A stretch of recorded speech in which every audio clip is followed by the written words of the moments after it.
Inilah yang kita akan bahas hari ini. Wanita dirindukan surga. Ya, saya dikasih judul menjemput rezeki, tapi rasa-rasanya judul ini yang lebih tepat. Wanita dirindukan surga. Mau dirindukan surga, Ibu? Apalagi ibu-ibu ini yang depan saya yang sudah muka-muka sakaratil maut. Mau? 4 aja syaratnya, Bu. Catat. Ini oleh-oleh pulang pengajian. Ada ibu-ibu di Makassar pulang pengajian tidak ada oleh-olehnya. Saya tanya, gimana pengajiannya? Alhamdulillah, hebat. Bagaimana ceramahnya? Hebat memang itu Ustaz, jago dia ceramah. Apa dia bilang? Saya sudah lupa Ustaz. 1 jam kita ceramah tidak ada dia ingat. Nah, itu pentingnya bawa buku, dicatat. Karena ibu-ibu ini yang sudah usia-usia senja, otaknya ini ibarat kaset sudah kusut. Cicilan belum lunas, suami mau kawin lagi, anak rewel, kan repot itu otaknya. Nah, maka kalau dicatat, ibu saya di rumah, biasa kalau ada saya tulis lebar-lebar besar baru saya tempel dekat panci. Kenapa? Karena panci paling sering dikunjungi. Atau cermin. Nah, itu ibu catatannya tempel di cermin nanti itu, Bu. Suruh anaknya ketik baik-baik, rapi, tempel di cermin supaya selalu diingat. Ini 4 aja syaratnya ibu dirindukan surga. Tidak ada hadis mengatakan laki-laki dirindukan surga. 1, kata Nabi, aqimis shalah, dirikan sholat. Bingung saya, kenapa ini dikhususkan perempuan dirikan sholat? Kalau mau dirindukan surga, oh usut punya usut, ternyata perempuan memang paling sering lalai dalam sholat. Kapan Ustadz? 1, selesai haid. Tuh kalau iman tidak baik bisa haidnya 4 hari, dia tambah bonus 2 hari. Ya kan? Iya. Dia bilang suaminya, biasanya haid cuma 4 hari. Ini sudah hari ke-6 kau belum sholat. Belum bersih. Iya toh? Dia bilang suaminya, bohong, masih ada sedikit-sedikit. Dia lagi suaminya, serius lu? Apa serius? Saya kasih lihat kau. Iya toh? Nipu diri sendiri. Malah dia nanya sama saya, Ustadz, katanya kalau selesai haid subuh baru mulai sholat. Subuh kesiangan. Dia bilang, ya sudah, besok lagi saya sholat. Tidak boleh. Duhur bersih, duhur sholat. Isya bersih, ibu nih sudah maghrib. Begitu mandi, rasa-rasanya saya sudah bersih. Jam 10 malam bersih, wajib mandi junub. Selesai sholat, tidak boleh nunggu isya subuh. Ini yang banyak ini isya. Padahal sudah bersih malamnya, dia cek, sudah bersih nih. Jam 10, sudah bersih. Mandi, sholat, meskipun sudah jam 11 malam. Ya, apalagi nifas. Ini banyak yang salah paham nifas. Katanya nifas harus 40 hari. Siapa yang bilang? Nifas itu tidak harus 40 hari. Bisa jadi lebih 40 hari. Bisa jadi cuma 10 hari. Tergantung ibu bersih atau tidak. Ada teman saya selesai melahirkan istrinya. Dia pergi beli Indomie 1 dos. Saya bilang apa hubungannya? Ini kan isinya 40 bungkus Ustaz. Jadi 1 hari 1 bungkus. Kalau habis ini sudah bersih istri saya. Ayo. Kapan lagi perempuan banyak tidak sholat? Kalau ada pesta. Mukanya dia kira tembok. Coklat, biru, abu-abu, krem. Beleng-beleng. Ini ibu-ibu sekarang ini banyak perempuan palsu. Mohon maaf ya, kalau marah-marah aja. Siapa suruh undang saya? Sekarang banyak perempuan-perempuan palsu. Bulu matanya panjang palsu. Matanya biru palsu. Bibirnya merah palsu. Pipinya biru palsu. Alisnya tebal palsu. Pantatnya gabus. Iya toh? Bu. Ada kenalan saya Orang kaya. Itu kalau dia tunjuk-tunjuk kapalnya tanker, suaminya bilang, ini Ustaz. Ya, kalau bunyi ayam kukuruku, masuk uang saya 200 juta. Disewa tiap hari 200 juta. Kalau ini Ustaz 75 juta satu hari. Istrinya Bu, tidak bisa, tidak yakin orang dia istri orang kaya. Sederhana pakaiannya. Akhirnya apa? Semua orang kalau lewat, orang kagum. Tahu enggak? Orang kaya loh itu. Sederhana pakaiannya. Tidak glamor. Orang jadi teladan. Kenapa? Dia kaya tapi tidak macam-macam pakaiannya. Orang senang lihat. Ini sudah tidak kaya, tidak terkenal. Gede ganyanya. Kayak sudah tabrak tiang listrik. Beleng-beleng. Tahu beleng-beleng? Dongo. Tahu dongo? Beleng-beleng. Tahu beleng-beleng? Dongo. Tahu dongo? Beleng-beleng. Beleng-beleng itu Rocky Gerung bilang dungu. Dungu atau oon. Tahu oon? Es krim ditiup. Itu beleng-beleng itu. Cuk, banyak perempuan tidak sholat gara-gara make up. Hah? Make up. Nah. Make up. Shadow. Eyeshadow.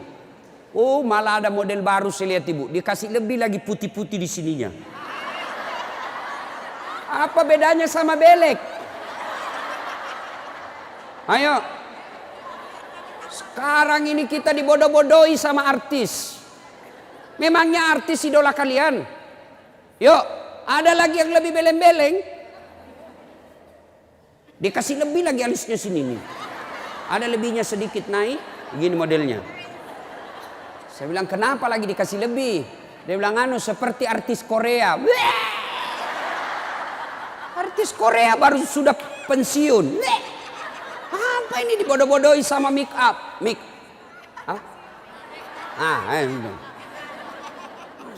Bu, demi Allah, kami para suami tidak membutuhkan itu semua.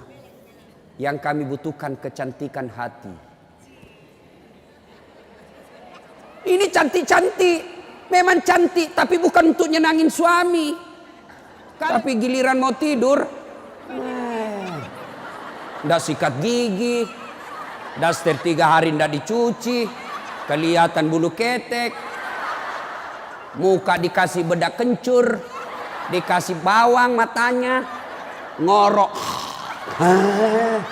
Bagaimana suamimu ndak menderita? Giliran mau pergi pengantin, Masya Allah, cantik betul. Ibu untuk apa cantik-cantik ini? Biar ibu mondar-mandir macam-macam, tetanggamu tahu ini tetangga saya.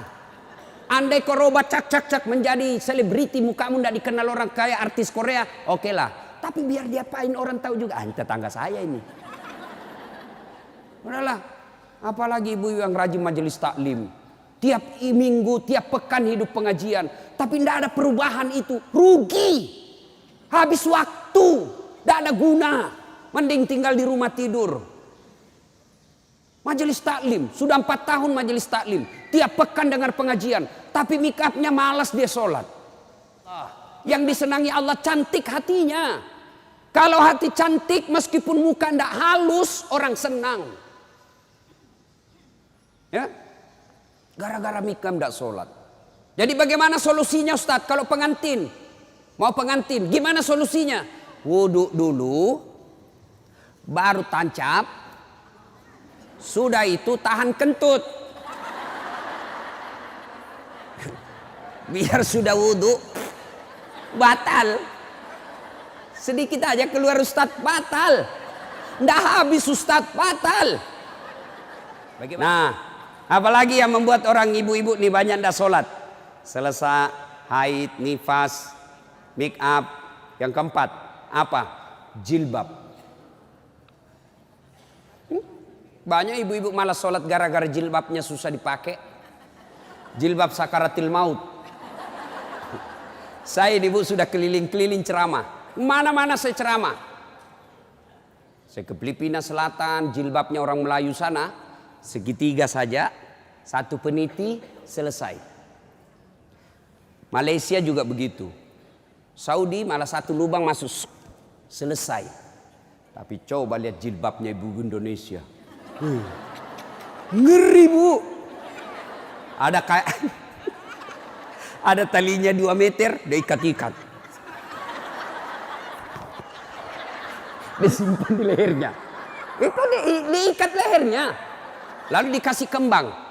Sudah tidak bisa goyang itu lehernya. Nah, iya toh?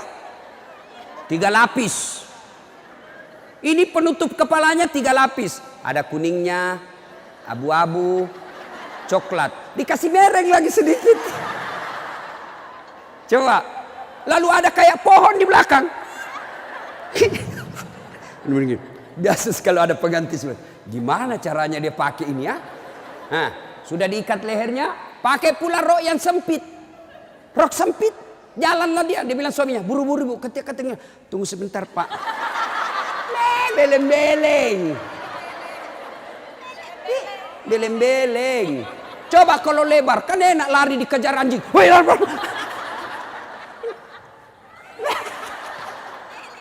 Beleng-beleng. Ayo bu. Sudah berapa tahun majelis taklim? Sudah berapa tahun hadir pengajian sini? 5 tahun. Mestinya pakaian seperti itu ditinggalkan. Apa dilarang? Tidak dilarang. Cuma kalau gara-gara itu tidak sholat, hancur ibu. Pergi pengantin, make upnya luar biasa, jilbabnya susah. Tiba waktu sholat, dia bilang suaminya, bu, ini sudah mau hampir asar. Kau belum sholat duhur, kau pergi sholat. Sadar lo pak. Ya saya sadar, saya suruh kau sholat. Sadar lo pak. Ya saya sadar, ya saya suruh sholat. Oh pergi sholat, apa kata? Kau tidak lihat ini jilbab saya? Ini 2 jam. Beleng-beleng. Ayo, sudahlah, bu. Apa yang saya sampaikan ibu pasti iyakan. Perempuan cantik, tidak terlalu cantik, tapi dia kaya, istri bangsawan, ya, populer, tapi pakaiannya sederhana, itu yang jadi orang senang. Coba kan, dia sudah kaya, cantik, banyak duitnya, terkenal, tinggi sekolahnya, tapi pakaiannya seadanya. Masya Allah, orang semua jadikan teladan. Nah, coba lihat itu nak, itu ibu kaya loh, terkenal, banyak duitnya, tinggi sekolahnya, tapi lihat nak, pakaiannya sederhana. Nah, saya mau kok seperti itu nanti nak. Coba lihat. Apa Khadijah terkenal dengan jilbabnya yang mewah? Apa Aisyah terkenal dengan lipstiknya yang banyak? Enggak kan? Tapi karena apa? Karena akhlak. Ngapain kita cantik-cantik akhlak kita jelek? Daripada beli make up 700.000 per bulan. Ibu sudah 60 tahun. Yuk lebih baik beli lipstik palsu. Harga 10.000. 690.000. Nih bawa ke masjid. Itu tabungan akhiratmu. Ada sekali jalan 1 juta. Nempel. Daripada itu 1 juta. Ada lebih gila. Apa itu? Saya pernah lewat di Makassar. Salon. Gambar jari-jari. Begini. Saya tanya sopirku, apa itu?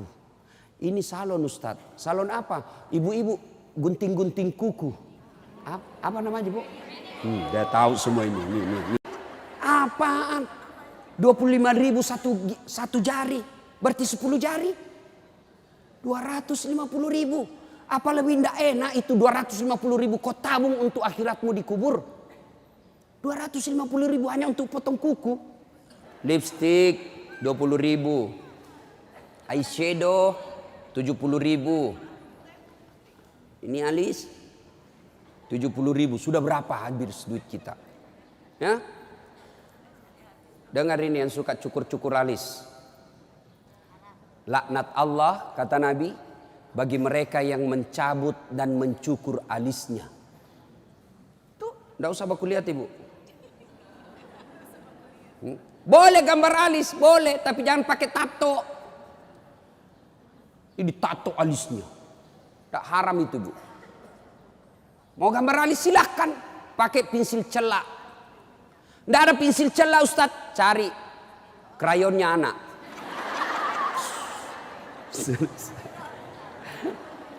Nah ya, kalau ada pengantin, ibu-ibu silakan make up, tapi jangan berlebih, jangan gara make up dan jilbab ibu tidak sholat padahal sudah 5 tahun majelis taklim. Auzubillah min zalik, tidak ada gunanya itu. Maka tunaikan sholat dengan sebaik-baiknya, ibu akan dirindukan oleh surga. Saya sudah sholat Ustaz, kenapa hidup saya masih susah? Berarti sholatnya belum sempurna. Ada yang di sini sakit ibu, asam urat, gula, kecil buat Allah sembuhkan itu. Kecil. Apa susahnya Allah sembuhkan penyakit itu? Kecil. Cuma kadangkala ketika kita sakit kita lupa Allah. Kita lebih senang ke dokter. Emang dokter yang sembuhkan penyakit? Ya, mohon maaf kalau ada dokter di sini. Sampai detik ini saya belum pernah ketemu dokter yang hebat. Kenapa? Begitu saya ke dokter, saya juga yang kasih tahu penyakitku. Iya toh? Assalamualaikum dok. Waalaikumsalam Ustaz. Masih sini Ustaz. Kenapa Ustaz? Mencret-mencret dok. Mules terus perutku dok. Kenapa bisa? Dalam hatiku, ya urusanmu dong, kalau kau dokter. Masa saya kau tanya? Yang hebat kalau baru muncul, Ustadz pasti mencret. Itu yang hebat. Tapi kan tidak. Allah tanpa diberitahukan, tanpa curhat, Allah tahu apa penyakitnya ibu. Maka datang sholat. Sudah itu sholat, sudah itu sholat, sudah itu sholat, baru ke dokter. Ayo perbaiki sholat ibu. Tidak ada susahnya Allah kasih dunia. Ustaz, saya sudah 30 tahun rantau ke Jogja. Tidak bisa beli rumah Ustaz. Masih ngontrak-ngontrak. Tidak usah cari capapnya. Periksa sholatmu. Saya sholat Ustaz. Kok begitu hidupku? Berarti belum ikhlas. Mana buktinya belum ikhlas? Suka nunda-nunda sholat. Asar sholatnya dekat duhur. Duhur sholatnya dekat asar. Berarti ibu perhatikan dah. Coba, sholat maghribnya itu juga wudhunya asar, itu juga maghrib, itu juga isya karena berdekatan. Itu tidak ikhlas.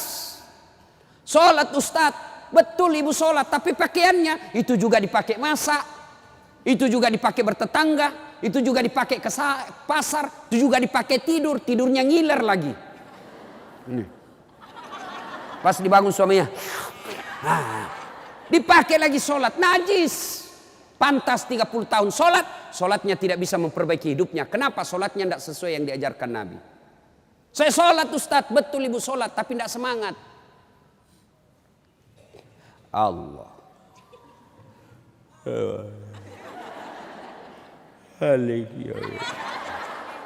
Iya kena.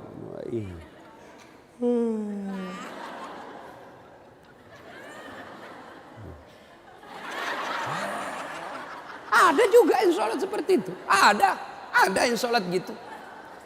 Allahu Akbar. Sholat kayak ditiup angin.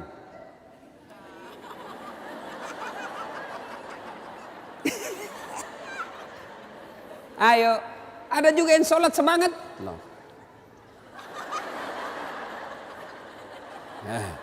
Kan ketawa karena ibu membayangkan diri sendiri. Ada juga yang sholat cari duit. Allahu Akbar. Iya kena budu. Duit saya tadi 100. Beli sayur 50.000. Beli pulsa 20.000. Allahu Akbar. Mana yang 30 ya? Allah. Selamat. Oh di bawah sadel lah. Sepanjang sholat cari duit. Apalagi ibu sholat sambil masak. Canggih betul ini. Allahu Akbar. Tiba-tiba bau hangus. Allahu Akbar. Pantas 30 tahun sholat. Maka majelis taklim yang baik, majelis taklim yang faedah, majelis taklim yang manfaat, ada perubahan setelah dia ikut majelis taklim. Mungkin sebelum majelis taklim seperti itu sholatnya. Pulang majelis taklim tidak seperti itu lagi. Ada perubahan. Ya. Karena juga itu majelis taklim saya lihat lomba baju seragam. Malah ada yang curhat sama saya, Ustadz bubar saya majelis taklim Ustadz. Kenapa? Belum lunas seragam kita, ada lagi yang baru. Nah, itu.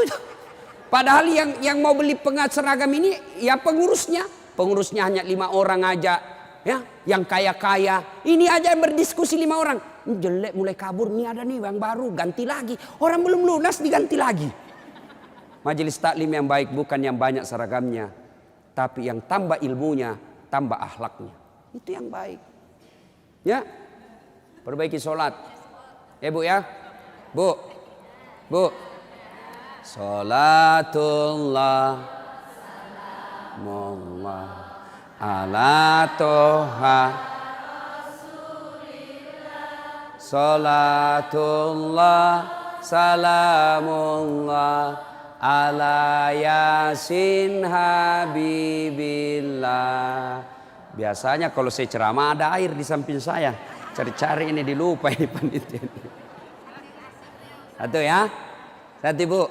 Sholat. Maka ibu. Halo ibu. Ibu ndak usah cemas kalau anaknya ndak tahu bahasa Inggris. Ibu ndak usah cemas kalau anaknya ndak tahu bahasa Korea. Ibu ndak usah cemas kalau anaknya ndak punya kerja, pengangguran. Ndak usah cemas. Yang ibu cemaskan kalau anaknya sudah mau dilamar masih tidak sholat. Itu yang ibu perlu cemaskan. Ya, kan ibu-ibu sekarang hebat betul anaknya Ustadz. Kenapa? Tuh masih SD sudah pintar bahasa Inggris. Apa hebatnya? Banyak yang begitu. Nggak percaya? Ibu ke Inggris. Demi Allah bu, anak-anak di sana baru belajar bicara pakai bahasa Inggris. Apa yang hebat? Banyak yang begitu. Yang hebat anaknya ibu, sampean punya anak, panjenengan punya anak, pergi majelis taklim, pergi ke pasar, anaknya yang masih SMA nelpon ibunya, matur nuwun bu, ini sudah duhur, bu sudah sholat enggak? Ibu sudah kaya itu. Asar lagi nelpon lagi anaknya, mak, lagi di mana mak? Masih di tempat kajian nak, masih di tempat arisan. Mak, ini sudah asar. Jangan sampai ibu sibuk ngurus arisan lupa sholat. Itu anakmu yang kaya. Pernah di SMS begitu anaknya bu? Pernah? Paling di SMS, mak kirimi pulsa. Maka ibu dari kecil anak-anak diperkenalkan sholat. Ya, mau dirindukan surga, syarat pertama aqimis shalah, dirikan sholat. Tidak cukup yang 5 waktu, tambah sunnah. Sunnah apa Ustadz? Yang sederhana. 1, sholat sunnah duha. Ibu-ibu, ada enggak di sini yang punya tanah 1 juta hektar? Anda usah 1 juta. 100 hektar ada di sini bu? Ada? Enggak ada. Tapi ibu mau enggak punya harta lebih dari 100 hektar? Lebih dari 1 provinsi. Mau? Itulah sholat sunat fajar. Ayo, 2 rakaat sebelum ibu sholat subuh. Itu nanti ketika ditimbang kata Nabi, yang 2 rakaat ini lebih berat 2 rakaat ketimbang dunia dan isinya. Tuh sholat duha, sholat fajar. 2 rakaat. 2 rakaat saja ibu. 2. Coba. Sudah pagi-pagi. Anak sudah pergi sekolah. Suami sudah pada bekerja. Pekerjaan rumah sudah tuntas. Jam 8, jam 9. Yuk sholat duha. Sholat duha. Bagaimana caranya? Sama sholat sunnah biasa. Bedanya niat. Nih yang biasa ibu-ibu tanyakan. Ustadz apa niatnya? Bu. Niat itu bukan bahasa mulut. Niat itu bukan bahasa lisan. Niat itu di sini. Usolli itu hanya ulama Melayu yang ngajarkan. Mau pakai boleh, tidak mau pakai sah. Coba lihat orang Arab kalau ibu pergi umroh. Coba lihat umumnya orang Arab. Jalan, berdiri langsung Allahu Akbar. Iya toh? Kalau kita kan lama dulu ibu, loading.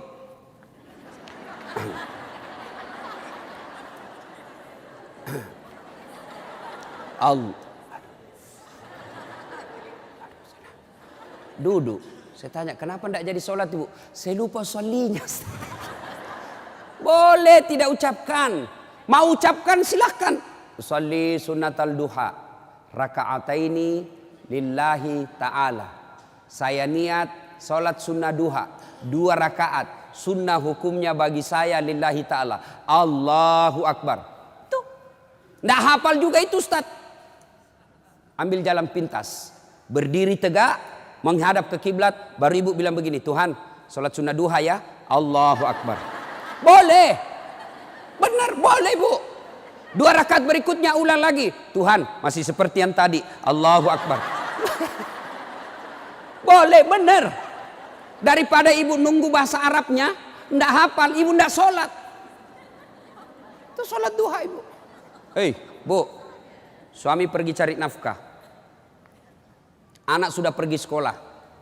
Ibu sholat duha. 2 rakaat salam, 2 rakaat salam, 2 rakaat salam, 2 rakaat salam. Boleh 2 rakaat. Bagus 4 rakaat. Lebih utama lagi 6 rakaat. Lebih mulia lagi 8 rakaat. Boleh 2? Boleh. Kalau ibu sibuk 2 aja boleh. Bacaannya sama sholat sunnah yang lain. Nggak hafal banyak ayat-ayat Ustadz. Ya sudah yang ibu hafal aja. Kul-kul ya sudah kul-kul aja. Rakaat pertama kul huwallah. Rakaat kedua kul huwallah lagi. Tidak apa-apa. Bahkan boleh begini bu. Allah waladhdallin amin. Bismillahirrahmanirrahim. Alif lam mim. Allahu Akbar. Boleh. Rakaat kedua. Allah amin. Bismillahirrahmanirrahim. Yasin. Allahu Akbar. Boleh. Benar boleh. Jelas. Selesai sholat duha, ibu duduk menghadap kepada Allah, mengadu kepada Allah, ya Allah yang maha kaya. Tiadalah datang rezeki tanpa pertolongan dan bantuan. Engkau yang mengatur rezeki suami saya. Suami saya datang pergi menjemput rezeki ya Allah. Jika rezeki suami saya masih di atas langit, turunkan ya Allah. Jika masih dalam tanah, munculkan ya Allah. Jika masih jauh, dekatkan. Jika masih sedikit, cukupkan. Dan yang lebih penting ya Allah, berkahkan. Doa tidak harus bahasa Arab. Banyak orang selesai sholat, baca doa. Tapi dia tidak tahu apa intinya doa. Doa itu tidak harus bahasa Arab. Nih rezeki saya. Belum sholat duha ini sudah keluar. Langsung 2, ada pula rotinya. Masya Allah ya. Coba ibu. Doa, dengar ibu. Doa tidak harus bahasa Arab. Doa itu kalau bahasa Bugisnya mapaletu. Bahasa gaulnya curhat. Silakan ibu curhat. Bahasa hati. Bukan bahasa Arab. Ibu bahasa Arab belum lagi salah ucap. Tidak ngerti apa yang ibu baca. Malaikat bingung. Apa maksudnya ini ibu ini? Apa maksudnya ini ibu? Mau minta rezeki ternyata doanya apa? Minta anak. Bingung kan malaikat. Jadi boleh bu, ya Allah, bukakan pintu rezekiku ya Allah. Mudahkan suamiku memperoleh rezekinya ya Allah. Sudah itu SMS suami. Bang, jangan menghalalkan segala cara. Baru aja aku doakan abangku selamat dalam mencari nafkah. Salam sayang selalu dari istrimu di rumah. Senang itu. Saya ibu, itu istri saya. Kalau dia SMS begitu, saya kasih lihat semua temanku. Istriku ini SMS-nya. Coba SMS begitu suaminya bu. Jangan galau bang, jangan putus asa bang. Rezeki Allah yang tentukan. Selama abang berusaha, rezeki itu ada. Pun kalau terbatas, percayalah saya tetap setia mendampingimu. Pernah SMS begitu suaminya? Paling SMS-nya bang, jangan lupa singgah beli gas ya. Yuk, sholat duha. Saya banyak dosa Ustaz. Saya perempuan hijrah. Dulu banyak betul maksiat saya lakukan Ustaz. Masa muda saya suka gaul. Masa muda saya selalu ke tempat hiburan malam. Masa muda saya selalu maksiat. Allah jelaskan wala tai'asu mir rauhillah. Bu, jangan putus asa. Ibu jangan putus asa. Besar dosamu tapi ampunanku jauh lebih besar. Gimana caranya? Yuk sambut dengan sholat sunnah taubat. Gimana salat sunat taubat Ustaz? Sama salat tahajud, sama salat duha, cuma beda waktu, beda niat. Kalau duha pagi hari, salat taubat boleh pagi, boleh, tapi waktu paling bagus yang dilaksanakan Nabi selesai salat maghrib nunggu isya. Jadi ibu ndak ada kegiatan nih, sudah maghrib, datang ke masjid, nunggu isya, ndak usah pulang, nunggunya salat taubat 6 rakaat. 2 rakaat salam, 2 rakaat salam, 2 rakaat salam, 6. Boleh 2, boleh. Salat taubatnya, niatnya, sholli sunnatal taubat raka'ataini lillahi ta'ala. Saya niat salat sunat taubat 2 rakaat, sunnah hukumnya bagi saya lillahi ta'ala. Allahu Akbar. Baca doa iftitah, baca Al-Fatihah, baca surah pendek, ruku, itidal, sujud, dan seterusnya. Kapan taubatnya Ustaz? Sujud terakhir. Sujud terakhir. Ibu taubat. Ya Allah, tadi saya hilap ya Allah. Di kantor saya hilap. Dia pegang tanganku, bosku. Dia remas-remas jari-jari itu ya. Aku pun membalasnya ya Allah. Akhirnya beremas-remaslah kami ya Allah. Ya Allah, saya hilap ya Allah. Maafkan saya Allah. Rabbana la tusi qulubana ba'da is hadaitana wa hab lana min ladunka rahmah. Ya Allah, saya hilap ya Allah. Ampuni saya. Jangan engkau palingkan hati hamba. Jangan engkau sesatkan hati hamba setelah engkau berikan hidayah ya Allah. Ampuni saya ya Allah. Allah ampuni. Yang penting tobatnya tobatan nasuha. Jangan tobat ibu hamil. Ibu-ibu masih ingat waktu hamil? Melahirkan. Ingat waktu melahirkan? Tidak mau lagi saya Pak. Tobat. Hancur saya Pak. Tidak mau lagi saya. Terakhir ini saya hamil, terakhir Pak, tidak mau lagi saya hamil. Terakhir tidak mau lagi. 6 bulan kemudian, hamil lagi. Ya, nah banyak jenis-jenis sholat sunnah, tapi lain waktu kita laksanakan, lain waktu kita lanjut. Pertama, dirindukan surga, dirikan sholat. Yang kedua, kata Nabi, wasyamu Ramadan. Berpuasalah di bulan suci Ramadan. Alhamdulillah, tuntas puasa Ramadan. Tapi jangan puas sampai di situ Bu. Maka kita lanjutkan dengan puasa Senin Kamis. Ya, puasa yang paling baik. Puasa yang tidak pernah ditinggalkan Rasulullah. Puasa Senin Kamis. Bu-ibu nih yang agak lebih berat badannya. Bukan gemuk. Cuma perbandingannya kurus. Bukan. Orang bilang Ustadz kurus betul. Bukan kurus, kamu yang gendut. Yang lebih berat badannya, yuk terapi Senin Kamis. Senin Kamis. Ibu-ibu mau sehat, Senin Kamis. Bagaimana? Mulai Kamis ini jangan pernah lagi lepas puasa. Bangun, makan sahur. Ternyata jam 9 lupa kalau puasa, makan aja. Terbiasa kan setiap pagi kita sarapan. Nah Kamis ini kita mulai. Karena kebiasaan kita bertahun-tahun sarapan. Ya sarapan makan. Begitu lagi selesai. Wih, Kamis. Ternyata saya puasa. Lanjut. Boleh. Yang tadi 1 mangkuk rezeki. Ibu lupa. Ternyata siang makan lagi. Wih, Kamis. Puasa. Lanjut lagi Bu. Benar ibu lupa. Lanjut. Boleh. Ternyata asar. Ada lagi kasih es cendol. Saya puasa. Sudah rezeki ibu itu. Yang penting betul lupa. Saya sering begitu ibu. Lanjut. Karena saya lupa. Orang lupa tidak kena hukum. Tiba-tiba saya diajak makan coto. Ustaz coto. Namanya kita senang ditraktir. Begitu habis. Saya puasa rupanya. Tidak apa-apa. Lanjut. Boleh. Yang tidak boleh, ibu misalnya kan? Misal. Bismillahirrahmanirrahim. Misal sudah di dalam nih. Sudah ada di dalam, baru sadar, saya puasa. Jangan bilang terlanjur. Batal. Batal itu. Maka kalau dia sudah di dalam mulut, langsung ingat saya puasa, muntahkan. Cuci. Sah. Biar ibu 3 kali makan dalam sehari. Yang penting betul-betul lupa. Begitu kan. Ma makan puasa. Oh iya nak. Sah. Coba ibu besok. Mulai hari Kamis ini. Ternyata jam 10, jam 11 lolos, jam 12 masih bisa, jam 1 enggak tahan. Datang tetangga bawa kue, nyaman lagi. Wah, sudahlah, ya sudah buka. Dari jam subuh sampai jam 1 ibu sudah dapat pahala. Cuma sayang kalau sudah jam 2 rusak bu, ibu betul-betul imannya lemah. Masa sudah setengah jalan masih mau buka. Tapi pun kalau buka karena sakit silahkan buka. Sudah dapat pahalanya itu. Coba mulai Kamis ini. Itulah yang disebut majelis taklim yang sukses. Ada perubahan tiap pekannya.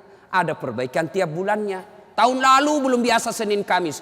Tahun ini terbiasa Senin Kamis. Majelis taklim yang manfaat. Ya, Senin Kamis. Yang ketiga. Karena waktu yang sangat terbatas.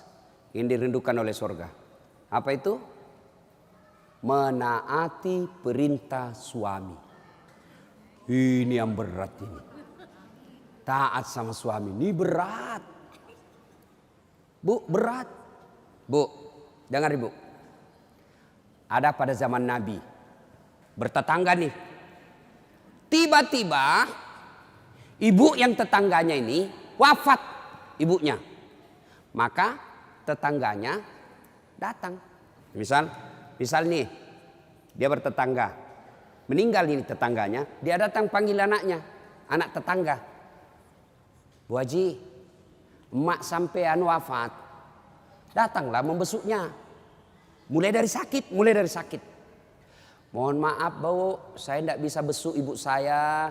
Saya tahu sakit, tapi suamiku keluar. Saya dipesan tidak boleh pulang, tinggalkan rumah sebelum pulang. Pulang yang utusan. Sakaratil maut sudah ibunya. Datang lagi. Bu, ibu sampean sudah sakaratil maut. Datanglah kau besuk. Mau sekali, tapi mohon maaf suami saya belum pulang. Pulang lagi utusan. Wafat ibunya. Bu, yang terakhir kalinya. Bumu sudah wafat. Maka mau dimakamkan, kau datanglah sekali aja sebelum dimakamkan. Apa kata ibu? Mohon maaf suami saya belum pulang, saya dilarang keluar sebelum pulang. Saya doakan ibu saya dimakamkan. Tidak datang ini anaknya. Marah ini utusan. Dia datang kepada Nabi melapor. Ya Rasulullah, keterlaluan betul itu tetangga saya. Mulai dari sakit, sakaratil maut, sampai wafat, dimakamkan, tidak datang besuk ibunya. Saya 3 kali datang memanggilnya ya Rasul. Nabi kata, wih, nak durhaka betul itu. Kok bisa begitu? Kenapa bisa? Ya Rasulullah, suaminya pergi. Jihad, perang. Dipesan sama suaminya. Jangan pernah tinggalkan rumah sebelum saya pulang. Mendengar ini, apakah Nabi marah? Subhanallah, dengar ibu. Subhanallah.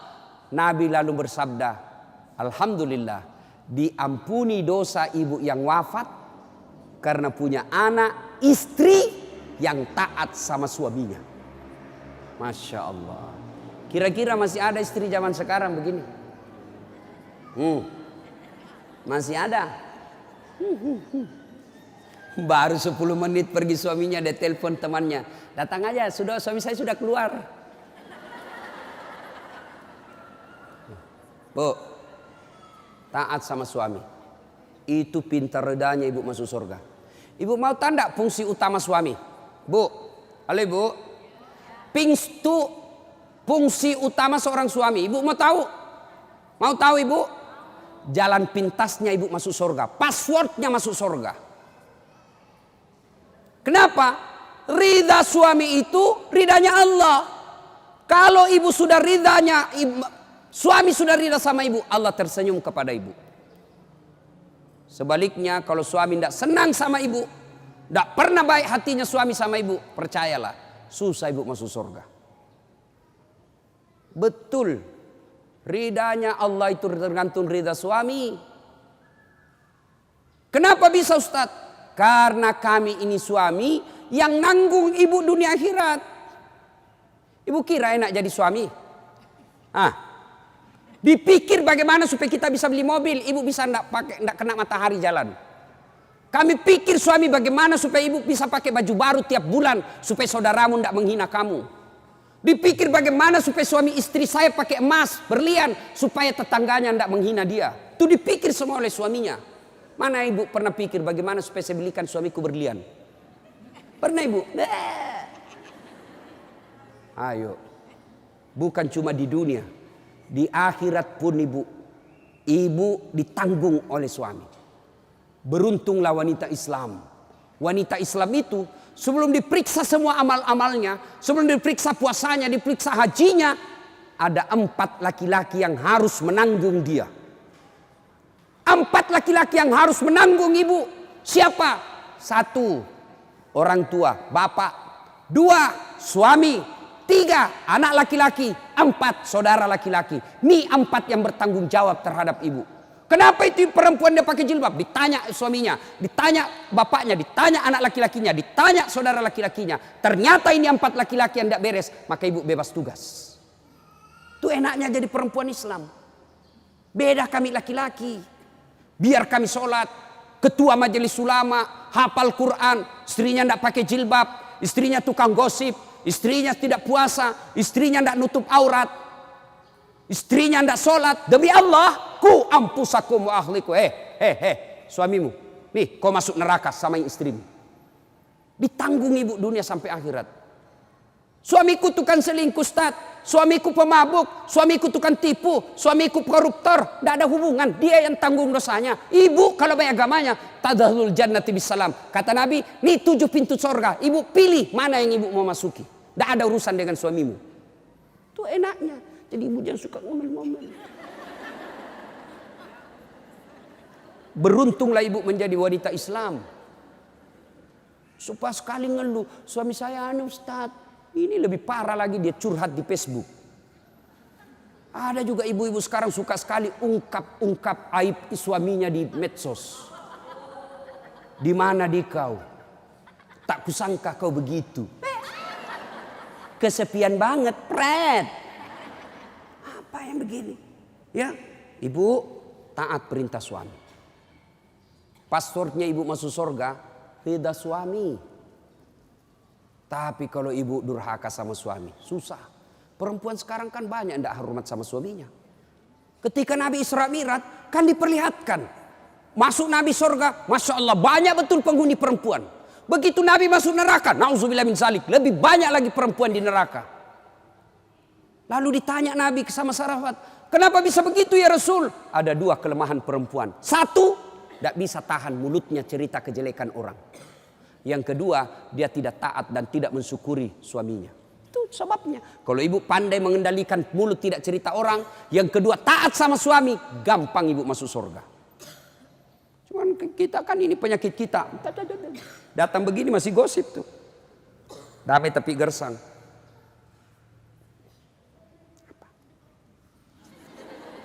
Apa? Apa sih? Enggak tahu bertanya dong. Saya pun digosip. Begitu saya lewat, itu juga bajunya waktu di TV One. Ada urusan. Nenek ibu nih. Palsu. Aku tahu. Hitam itu di gelangnya. Palsu. Palsu lipstiknya. Kenapa kau tahu? Tuh melengket di giginya. Semua dia habis dosanya. Ibu, 1, sholat. 2, puasa. 3, taati suami. 4, jaga harga diri. Jaga harga diri. Bagaimana menjaga harga diri seorang perempuan? Bermula dari pakaian. Ibu-ibu jangan lagi pakai jilbab apa itu. Untung sekarang kan ada istilah jilbab syar'i. Dulu kan ada ibu-ibu pakai jilbab tapi ketat. Celananya ketat, bajunya ketat. Akhirnya apa? Jalan seperti orang di kampungku bilang buras. Tahu buras ibu? Hah? Lontong. Lontong. Coba lontong kalau dibuka kan masih ada kentara itu anunya, bekas-bekas ikatannya. Bu, wanita soleha, istri yang baik, pakaiannya tidak seperti itu. Salah satu menjaga harga diri, tidak pernah keluar tanpa izin suaminya. Kan biasa ibu-ibu keberatan. Kok suami lagi? Tapi ingat ibu, ridanya anak ada sama ibu. Allah itu maha adil. Bu mau masuk surga, bakti sama suami. Suami mau masuk surga, bakti sama ibu. Itu putar aja. Jangan lagi ada yang cemburu. Ustaz, saya serumah mertua saya. Kenapa ya suami saya perhatian betul sama mamanya? Sudah punya anak yang lain. Kok suami saya terus dibebani, beli ini, minta sama suami. Saya bilang, bu sadar dong bu. Bersyukur suamimu begitu. Mudah-mudahan nanti anakmu pun sudah menikah dengan wanita lain. Dia masih memperlakukan kau seperti ibunya sekarang. Jangan malah sentimen. Suami saya begini, suami saya begini. Ibu berapa tahun sama suami? Baru 25 tahun. Itu ibunya dari perutnya. Saya heran kalau ada perempuan cemburu sama mertuanya. Tidak sadar. Gimana nanti kalau ibu punya mantu yang juga kurang ajar? Mau? Maka saya bilang sama istri saya, boleh kau maki-maki saya, boleh kau hina saya, boleh kau lempar kepalaku, yang penting tidak kena. Satu yang tidak boleh, jangan kau lukai perasaan ibu saya. Begitu ibu saya luka perasaannya, kau pembuat sial, keluar kau dari rumah. Tidak ada toleransi. Begitu mestinya kita jadi istri. Kalau ibu-ibu masih susah hidupnya, koreksi aja deh, barangkali durhaka sama mertua. Nah, bagaimana mengabdi kepada orang tua, bagaimana mengurus anak, insya Allah lain waktu dan kesempatan kita akan lanjutkan.